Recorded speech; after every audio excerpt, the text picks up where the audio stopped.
Welcome to a solo edition of Big Rye and the Fat Guy with yours truly, Fat Guy. Big Rye is unfortunately out with monkeypox, and today we bring you the NFL picks against the spread Week 18 for the 2022-2023 NFL season. Our results against the spread are 125, 121, and 9, good for 50.8% against the spread, which is not beating the Juice currently, but we do have to pick them all, and we don't always get the best prices. I mean, we try to. Enough excuses. We're on to the first game. It is Saturday nighter, Kansas City at the Las Vegas Raiders. Raiders plus 7.5 at home. In this one, we're going to be taking the Raiders. I don't really like this. This is one of my least favorite weeks, and it's not for the reasons that you would think. It's because I'm unprepared. Usually coming into this week as a bettor. There's a lot of opportunities, a lot, if you understood player value very well. If you've been keeping track as to who's out and what the gap between them and their replacement would be, how much a cluster injury would be worth, there is money to be made here.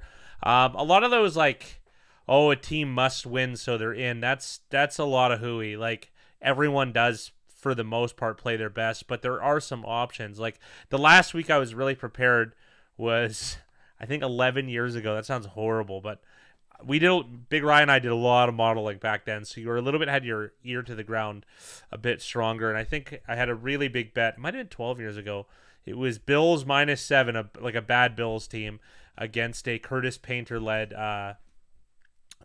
really good Colts team, and they absolutely crushed them. So there is value to be made. Here's an interesting one in terms of Jared Stidham. Like, he exceeded expectations and hurt me personally on the weekend. Covering the good line of -5.5 for those early bettors. I mean, of course, he covered the 9.5, and the 10, but he covered the Raiders plus 5.5. I mean, in dramatic fashion, of course, but it was pretty decent. I think it was his first actual start. Regardless, I think we're gonna go with the Raiders here. This one's tough in terms of ascertaining closing line value. Like, I think there's a lot of argument to take the Chiefs, but these markets are, if you've been following for the last few videos, I've been pretty close on a lot of which way the market's going to swing. This is the least confident I've been all year. Is, like I said, is there's a lot at play in terms of resting guys, but not like resting them just for the sake of resting them. Like, guys that have niggling injuries. There's Emmitt Smith had a really good quote from years back, in that, like, you're always playing hurt at running back. I can't imagine that a lot of these positions aren't like that. And you collide with guys all the time. My brother-in-law played at a very, very high level. He was drafted in the CFL.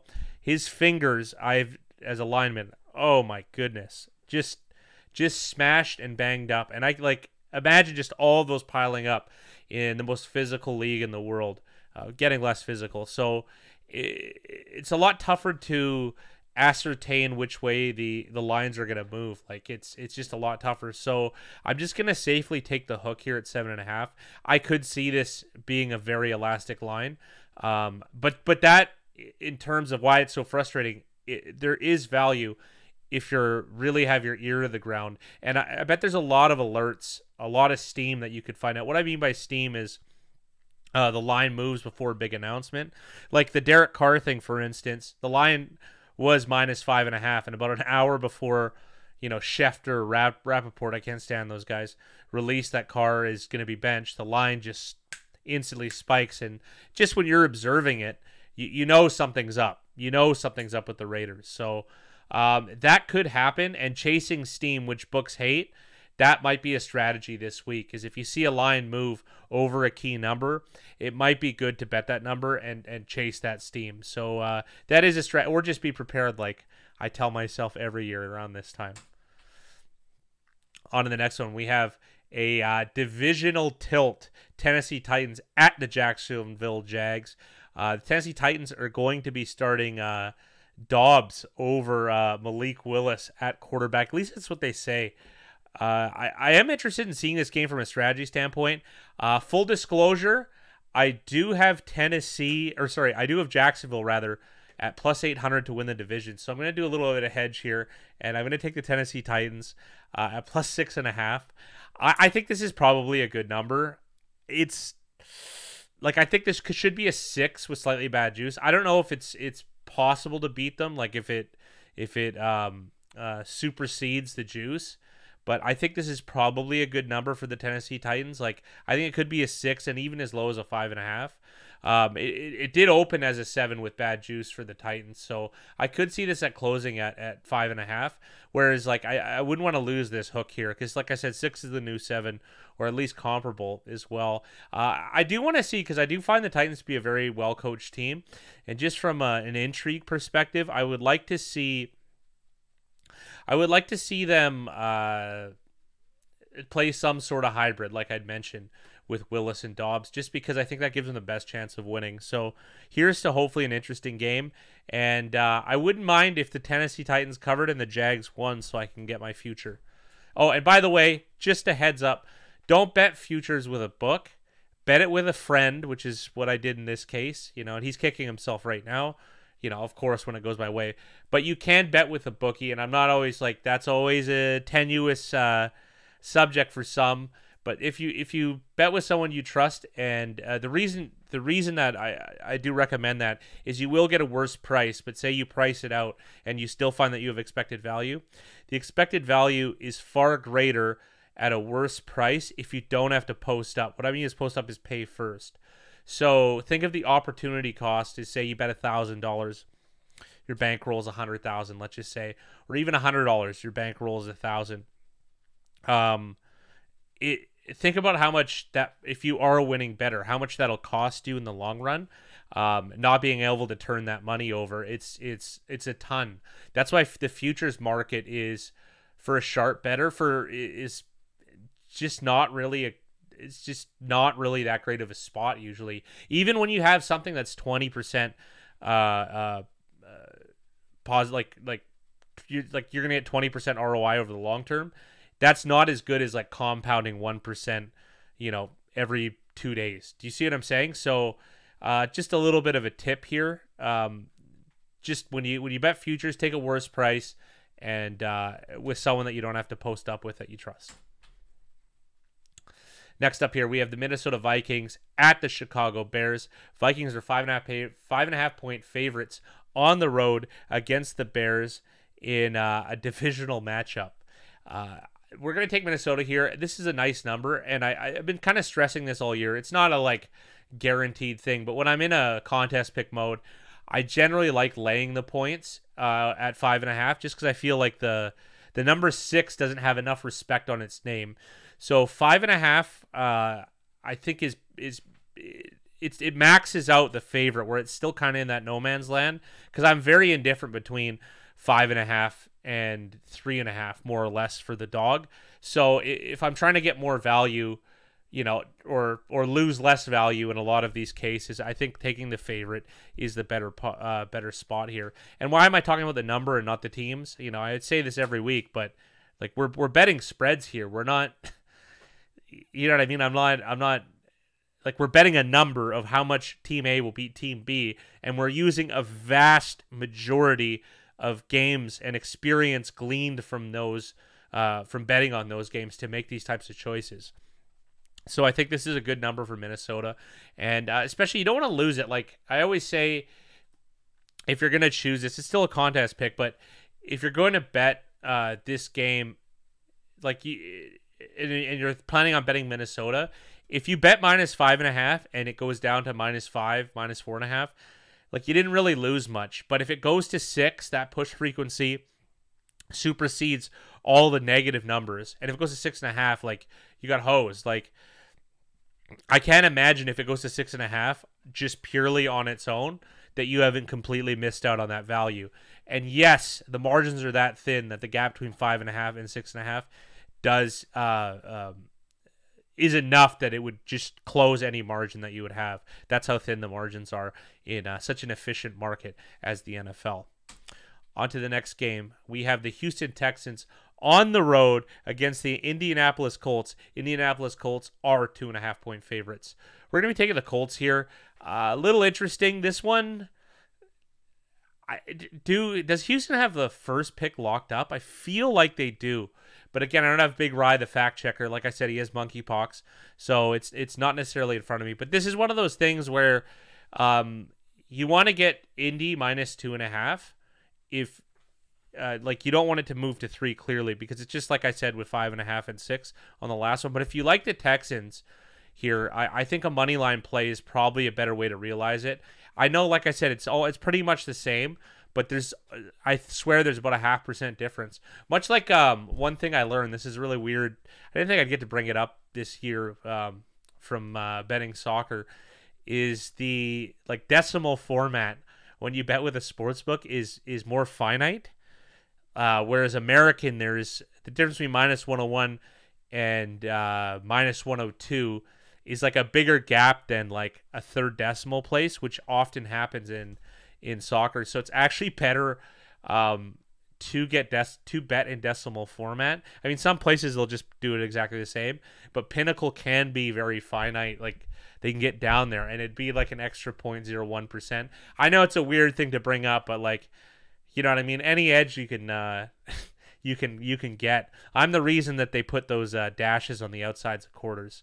So anyways, we're going to be taking Indianapolis Colts. I'm not sure if there's closing line value, but this is one where I think this is probably a better number, but a contest pick -2.5 for the Colts. And we got Sunday's name. We got a Sunday game between the Baltimore Ravens and the Cincinnati Bengals. Bengals are 7-point favorites. We're going to be taking the Baltimore Ravens +7 in. I mean, do they play Lamar here? Does it even matter? It's very interesting to see what's going to happen here. And this would be one of the games where you could keep your ear to the ground. And what's really confusing is obviously we're going to touch on what happened. I guess we'll call it tragic incident. For the Bills safety playing against the Cincinnati Bengals. So I'm not sure how is that going to play out? Are they going to delay the playoffs 1 week, or because it's not fair to either team for them to like make up the game midweek then, and what and what does that have that event, what kind of repercussions does it have on this game? Well, maybe if they don't get to make it up, because I think there's a possibility of that as well. And that would make a scenario where the Bengals couldn't attain first seed. So why wouldn't they rest players, right? So resting players is going to be the name of the game here. And, some coaches just like to plow through. So that might be an idea to really have your ear through. I know I do mention this. If you're an amateur bettor, separating the signal and the noise in social media, this would be the week of weeks for this year to gain value doing that. And that's for both teams as well. Part and parcel of that, though, is understanding the value of each player. So you should have an idea of the gap in win probability between Tyler Huntley and Lamar Jackson. So that might be an idea to gloss over. Also, as well, when are the Bengals planning on playing this Bills game? So that might give you a better idea of what players are going to suit up on Sunday. And also inactives come out an hour and a half before the game, so there is like a little bit of a hive of activity beforehand for people that are tipped off. Like I said, they get steamed. So chasing steam this Sunday, I said 8:30. It's an hour and a half before the game. So chasing steam an hour and 45 minutes before the game starts is probably a good idea. And rather than just take my word for it, you could bring up an app like BetStamp, look at past years where there were shifts, and see how accurate those were. You know what I mean? So like maybe the results-based approach isn't best and the sample would be smaller, but it would give you a good idea of line shifts if you go to their line movement section in the app. So I think they might only have that on desktop, but I think they do have it in the app. So go to Pinnacle and go to line movements, and that would give you a better idea as to how profitable you could be chasing steam and how far, like if it goes over one key number, is there still probably value? I mean, that's a hypothesis. Odds Portal would be a really good one to do that as well, but it's harder to get the line movements from Odds Portal. So in this game, we are going to be taking the Baltimore Ravens, but this is one where it's purely a contest pick, and we are going to try and figure out what the lineups are going into. Keep our ear to the ground, like I'm going to say with just about all of these games. But this one is one that is highlighted in particular, considering there is the makeup game, no makeup game between the Bengals and the Bills, which could affect the lineup between the Ravens and the Bengals. Next up, we have the Jets at the Miami Dolphins. Jets are +1 in this spot. Oh, how the mighty have fallen. I'm not sure the Jets are so mighty, but it's tough for them. I kind of wanted them to make the playoffs here. Miami still has a thin chance of making it, but that doesn't mean like there's a friend of mine has posited a theory that the market is a little bit imbalanced and perhaps shading itself too much to the teams that must win it in, and he is using a couple years of ATS data to back up his claim. I don't know if I agree with that too, because a lot of those like, oh, the Sharps know X and the Joes know Y. I used to follow that, subscribe to that a lot lately, and perhaps it did hold merit, but I don't believe in that anymore. Certainly, the contrarian approach. It's I believe in the efficient market for the big ones. I think they're I think there's reason to to chase steam at times, and I've brought that up probably the first time this season, a bunch of times in this video. But I feel that like a lot of these markets, and this is probably the sharpest of markets aside from maybe baseball sides. Well, I guess football closing, that's got to be number one. And surprisingly, English Premier League, but you think about how old that market is. Punters and bookies have been going at it for like 130 years. It's a very adapted market, and I can't imagine so many people pouring so much time into handicapping that sport and evolving through market osmosis, as we call it. So given those types of ideas I have about the market, I disagree with that idea, and I think that when you hear those, there's a lot of talk on it. Like they had a Circles Off podcast with Jay Gruden's son, who couldn't be more delusional, I don't think, about sports betting, and I was surprised he got airtime. But a lot of those bad theories that those guys peddle is that like Vegas knows something, and they don't. A market is a market. I really believe that. And if this number was wrong, or new information comes in, the invisible hand is going to push it in that way, to use an economics cliche for all your Econ 101 people out there. So this is a long way to go to say I'm going to be taking Miami -1. And I do think that that's part of it, though, is I do think it could get pushed to 2.5. And I do think there could be some closing line value, but it's not my favorite one of the week. That's for sure. Again, a contest pick, Miami. When I don't really love the game, I'm just going to shoehorn my ideas and my experiences in here. And I mean, if you made it this far, your interest must be piqued on some of these. And that's the whole idea, just advancing the stone, right? I work on stuff all the time back here, but behind the scenes, and it's a very unsung, like unserving type of work, because it's very hard to ascertain whether you're right, and if you do find edges, how big they are. That's almost impossible to really know. So there's a lot of guessing, and there's a lot of proselytizing. I can't even say that word. Been really tough here with big or fat guy in the linguistics here, when Big Rye can't look small next to me. So on to the next game. We have the Carolina Panthers on the road against the New Orleans Saints. The Saints are 3.5-point favorites. I think this is a good one here to get the hook. I'm not sure what the juice is at this moment, and I try not to look at the juice right within a couple hours of the video, just to give it more of an unbiased approach, because I can't help but, like I said, I just raved about the market for an entire segment that was detracting from the Jets-Dolphins game. It's hard for me to not look at the juice and then get biased, so I am coming to this like very clean. I've made some look ahead bets, but I'm coming to a lot of this very clean to give you an unbiased approach within the last few hours. So that being said, I think this is more likely to shade down to 3, and I think like if it closes at 3, this hook is everything. It can be worth up to 9%. Like you're not gonna get I can't imagine you're gonna get 9% true value very often, but if you got 4, like that's 4% of excuse me, 4% of value versus a closing line is very, very strong. And that tends to be what the hook could be. So we're going to take the Carolina Panthers here at 3.5 and possibly good juice. And in the contest, it's perfect juice. It's no juice. It's even money.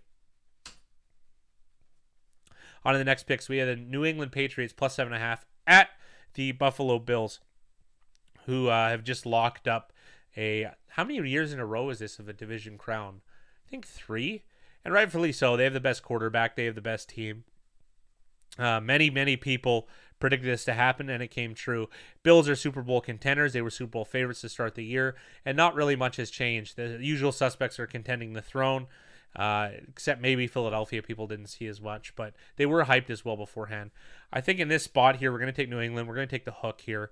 And this is another game, much like the Cincinnati-Baltimore game. This is like the exact same spot here. Like, what ramifications? That's a question you have to ask yourself if you're interested in betting this game. What ramifications will the time, place, and possibility of the makeup game, or lack thereof, against Cincinnati? I purposely didn't read any news going into this time, so it is possible that there has been some announcement thus far, but I would be really surprised considering they don't know the status of that player, and I mean, some things are bigger than football, and I would say that most certainly is the health of that player, but that is going to, whether you want it or not, that is possibly going to set up a savvy bettor with some opportunities here. So if the Bills are indeed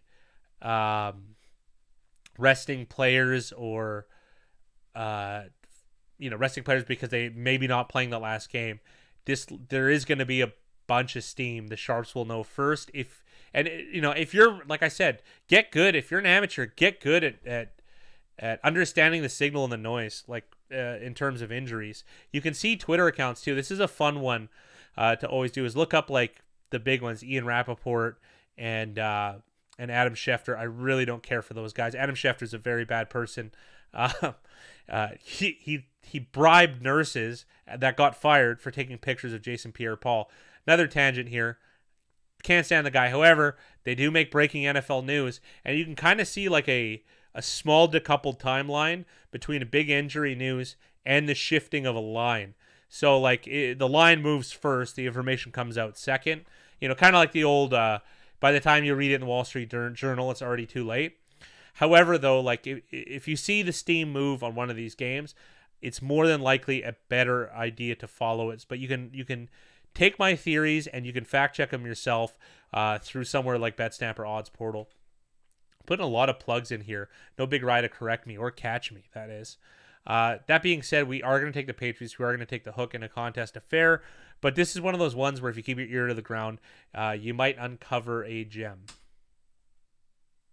Next up, we have the Tampa Bay Buccaneers at the Atlanta Falcons, with the Falcons as 5-point favorites at home.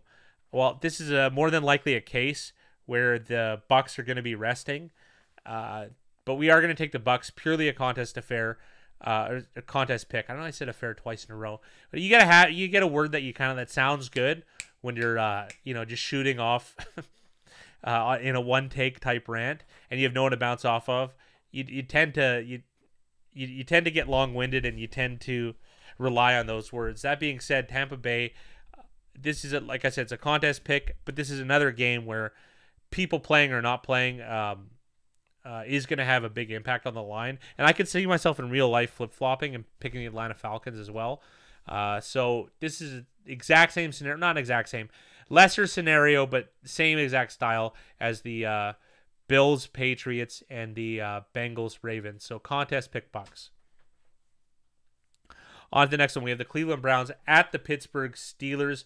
We are going to be taking the Pittsburgh Steelers at -2.5, and I think this one's going to close at 3, so you're going to get that extra half point of value. That would be my guess on this one. On paper, I like the Browns. I want to see a good Watson performance, and I can't sign off on that Washington one, just as like a mediocre Browns fan. Yeah, I have more Browns gear than anything. There's a painting signed by Jim Brown right there. There's a signed football, and somewhere else there's a photo and a jersey. There's a lot of it in here. It's a lot of here in the fat guy office.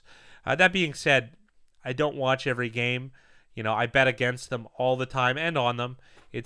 I'm a fan of the dollar first. And that's why we're going to be taking the Steelers here, because I think there is closing line value here. And it's not because Steelers are a must-win. It's because I do feel like this is a true 3. So Steelers minus 2.5 is the pick. Next up, we have the LA Rams. I almost said St. Louis at the Seattle Seahawks. With I haven't even touched on the volume of bettors the entire video. That's more of a Big Rye thing. With 62% of early bettors on the LA Rams. I've picked up his cadence too, but that monkeypox is a killer. Today we're going to be taking the... Oh, I just lost my place here. The Seattle Seahawks minus 6.5. I was going to say, sometimes you write it down and you have your thesis and then you re-look at them and you're unsure. That's in poker, that's the main goal, is to make your opponent indifferent to his decisions. And I find that the line odds makers are very, very good at doing that. And I feel at this price, I am indifferent. I think Seattle, though, I'm more likely to take just because I'm afraid of losing the numbers 7 and 7.5 in terms of the contest. You could make a case up and down for taking the Rams, but like I said, this is one of the games where like betting look-aheads it's doable, but you have to put in the work here because a lot of it has to do with which teams are sitting and starting players. The Rams are clearly already eliminated, but the Seahawks still are able to get in. Does that make the Rams want to win the game any less? No, but it could. Their lineup could be affected. So the pick is going to be the Seattle Seahawks at minus 6.5. I could see this closing at 7, as high as 7.5, but a contest pick Seattle Seahawks.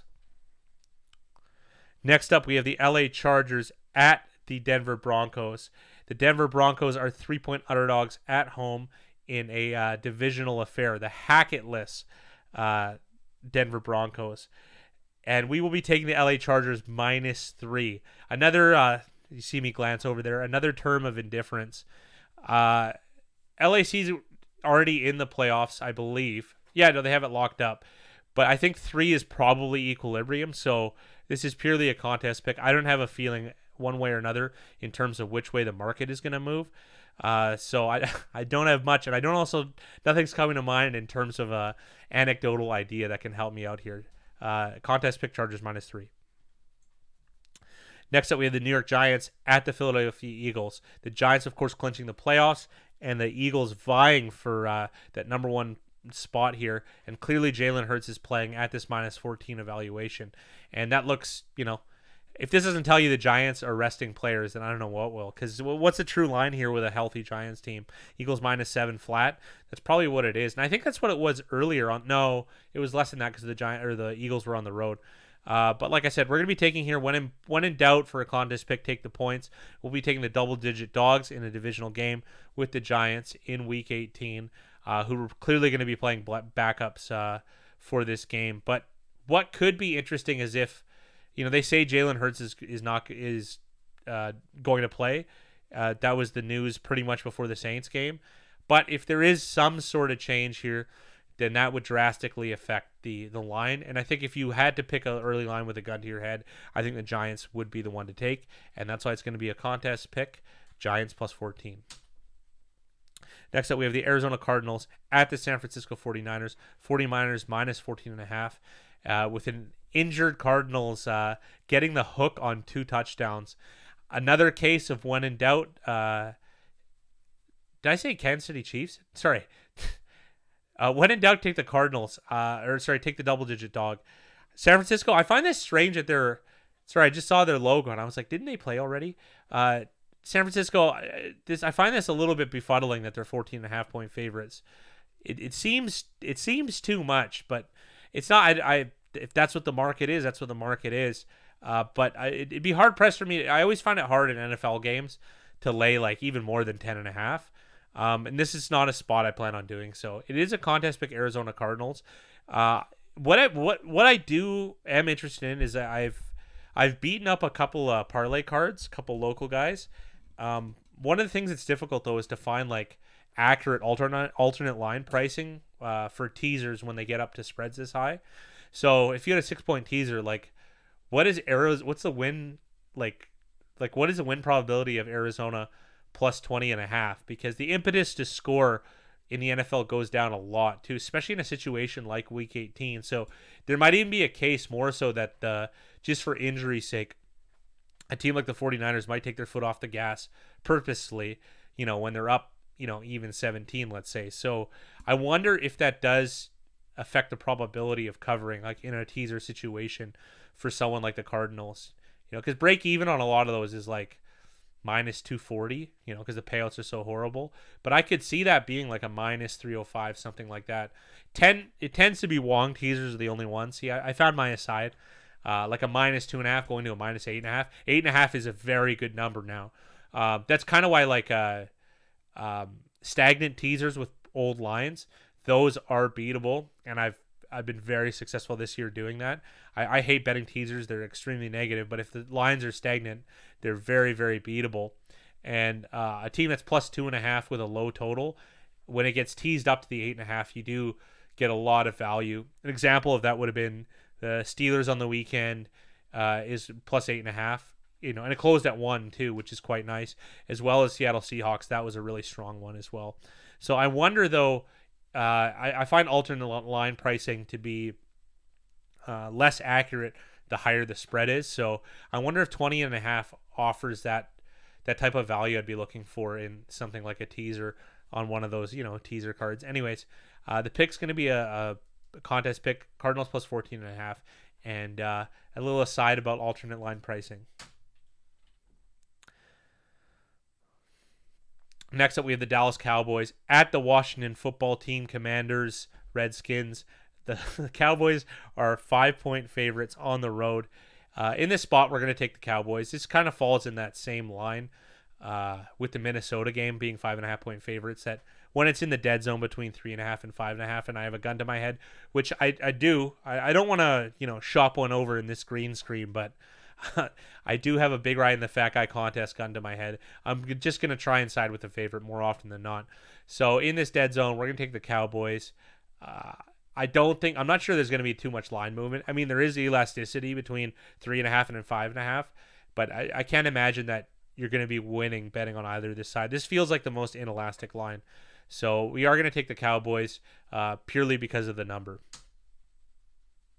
I guess I just said purely because of the number. That's why I bet when I make a physical bet, it's always because of the number, not because of the team. I don't know why that was. I need better phrases. I need Big Rye to beat up on here. Anyways, in the last game of the season, the last regular season Big Rye and the Fat Guy game, in a solo effort, we have the Detroit Lions against the Green Bay Packers. Very exciting game.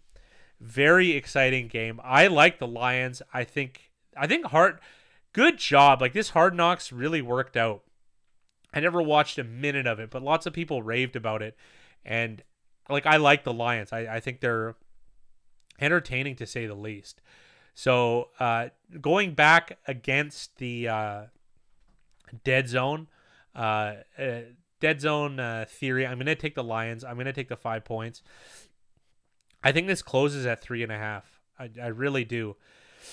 I think there's reason to believe, reason to believe that it is. I think the Lions possibly are undervalued with this early market action here, and I think it closed at Lions plus 3.5. Not enough for me to bet on it, and I don't even know how much edge that would be between like a minus 108 plus 5 to a minus 110 or minus 108 plus 3.5. So I'm not saying run to the wicket and bet it, but as a contest pick, I do like the Lions. I don't like a lot this week, and I would need breaking information, and I would possibly chase some steam. But like I said, fact check it, and I did plug a lot of ways to do so.